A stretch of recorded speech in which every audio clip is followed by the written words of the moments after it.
قال رسول اللہ صلی اللہ علیہ وسلم المسلم اخو المسلم، ایک مسلمان دوسرے مسلمان کا بھائی ہے۔ یہ پوری حدیث حدثنا یحییٰ بن بکیر حدثنا اللیثی عن عقیل عن ابن شہاب ان سالما اخبرہ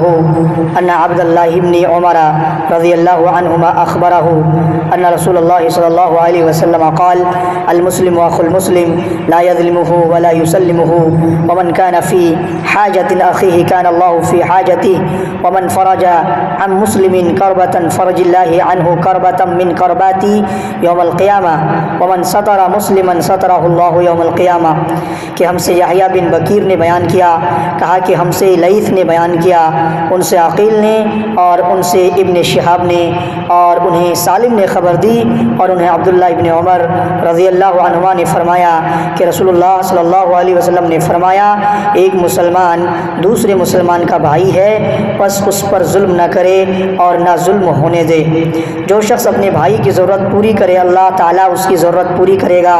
جو شخص کسی مسلمان کی ایک مصیبت کو دور کرے اللہ تعالیٰ اس کی قیامت کی مصیبتوں میں سے ایک بڑی مصیبت کو دور فرمائے گا، اور جو شخص کسی مسلمان کے عیب کو چھپائے گا اللہ تعالیٰ قیامت میں اس کے عیب کو چھپائے گا۔